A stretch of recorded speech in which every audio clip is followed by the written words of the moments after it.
আসসালামু আলাইকুম। পঞ্চম শ্রেণীর গণিত বই নিয়ে ধারাবাহিকভাবে আলোচনা করছিলাম। তার ধারাবাহিকতা এখন 127 নম্বর পৃষ্ঠাটি নিয়ে তোমাদের সাথে আলোচনা করব। সামান্তরিকের ক্ষেত্রফল। সামান্তরিকের ক্ষেত্রফলটা আমরা বের করব। কিভাবে সামান্তরিকের ক্ষেত্রফল বের করতে হয়।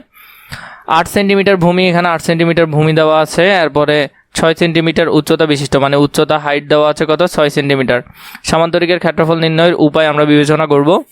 আয়তের ক্ষেত্রফল নির্ণয় সূত্র ব্যবহার করে সামান্তরিকের ক্ষেত্রফল নির্ণয় করার অনেক উপায় আছে। মানে আমরা এটাকে কি করতে পারি, যেমন ধরো এই যে এখান থেকে এই যে অংশটা বাদ পড়লো, তার মানে এটা এদিক থেকে কি হয়ে গেল, পুরাই গেল, তাই না? তো আমরা চাইলে এটাকে আয়ত ধরে, মানে 2 ঘর কমাই দিয়ে আমরা আয়ত ধরে চাইলে করতে পারি। যেমন 8 আছে এদিকে, আর এদিকে উচ্চতা কত আছে সেটা আমরা ধরে করে ফেলতে পারি। অথবা আবার নতুন সূত্র আছে, সেটাও করতে পারি। সামান্তরিকের এক পাশের অংশ কেটে অন্য পাশে যুক্ত করলে একই ভূমি উচ্চতা বিশিষ্ট আয়ত পাওয়া যায়। যেমন এখানে উচ্চতা ছিল 6, তার মানে আমরা এদিকের অংশটা কি করলাম, কেটে, মানে এ বরাবর কেটে আমরা এই ভরাট করা অংশটা এদিকে নিয়ে আসলাম। তাহলে নিচে 8 উপরে 6, 6টা কত 48, তাহলে ক্ষেত্রফল হবে 48। তো এখান থেকে সেম ওরা এই বিষয়টাই করলো।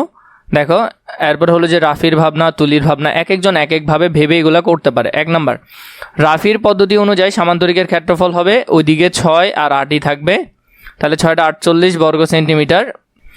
তুলির পদ্ধতি অনুযায়ী সামান্তরিকের ক্ষেত্রফল 6 আর 8ই একই থাকবে, তাহলে 6টা 48 বর্গ সেন্টিমিটারই থাকবে। 1 নাম্বার এবং 2 নাম্বার এর ক্ষেত্রফল থেকে আমরা কি সিদ্ধান্ত নিতে পারি? 1 এবং 2 নং এর ফলাফল থেকে আমরা কি সিদ্ধান্ত নিতে পারি? 1 এবং 2 নং থেকে আমরা যে সিদ্ধান্তটা নিতে পারি, 1 এবং 2 নং হতে আমরা দেখতে পাই যে পদ্ধতির সামান্তরিকের ক্ষেত্রফল হিসাব করা হোক না কেন, সামান্তরিকের ক্ষেত্রফল একই আসবে এবং তা সামান্তরিকের ভূমি এবং উচ্চতার গুণফলের কি হবে, সমান হবে। তো আমরা এটা যেভাবে করেছি সেভাবেই আমরা দেখেছিলাম। এখানে দৈর্ঘ্যকে ভূমি এবং প্রস্থকে উচ্চতা বিবেচনা করলে ক্ষেত্রফলের সূত্র হয় ভূমি গুণ উচ্চতা, মানে ভূমি এবং উচ্চতাকে গুণ করলে হয়ে যায়।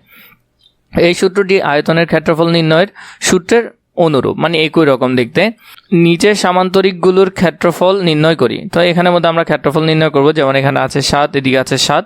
ক্ষেত্রফলের ক্ষেত্রে আমরা যদি দেখি 7 গুণ 7, 7 7 কত 49, তাহলে 49 বর্গ সেন্টিমিটার। এদিকে হলো 9, এদিকে হলো 4, তাহলে 9 আর 4, 4 নং কত 36, তাহলে এখানে হলো 36। এরপর আমাদেরকে বললো নিচের সামান্তরিকগুলোর ক্ষেত্রফল নির্ণয় করি। ক্ষেত্রফল ভূমি হলো 7 এবং উচ্চতা হলো 6, তো 6 7 42, এটা 42 হবে। তো আমরা সূত্র জানি দৈর্ঘ্য গুণ প্রস্থ অথবা ভূমি গুণ উচ্চতা, তাহলে 4 12 48, এদিকে হবে 48। এরপরে হলো যে ভূমি হলো 4 এবং উচ্চতা হলো 6, 4 6 কত 4 6 24, তাহলে এটা হবে 24।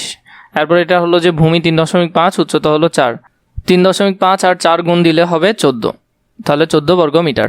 এখানের মধ্যে আমাদেরকে বলেছে নিচের ডটগুলো কাগজে 12 বর্গ সেন্টিমিটার ক্ষেত্রফল বিশিষ্ট সামান্তরিকগুলো তৈরি করি এবং সহপাঠীদের সঙ্গে আলোচনা করি। তাহলে আমাদের এমনভাবে আঁকতে হবে যেটা কত হবে, 12 হবে। তো 12 কখন হবে, কাকে কাকে গুণ করলে 12 হবে, 3 4 12। আমরা কিছু কি আঁকবো, সামান্তরিক আঁকবো। তো সামান্তরিক আমরা চাইলে এখান থেকে দিতে পারি। যেমন ধরো 1 2 3, 3টা দিলাম, তাই তো। আর এদিকে হলো 1 2 3 4, এরপর এদিকে উঠালাম,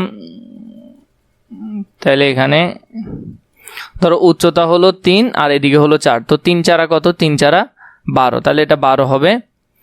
আবার আমরা করতে পারি 2 আর এদিকে 1 2 3 4 5 6, ঠিক আছে। আর এদিকে আমরা এটা মিলাবো 6, তাহলে এটার মধ্যে আমরা এখানে দেখলাম, তাহলে কত 6 দুগুণে 12, তাহলে এটাও 12 হবে। এইভাবে করে তোমরা নিজেদের মতো করে এখানে সুন্দর করে আঁকতে পারবে।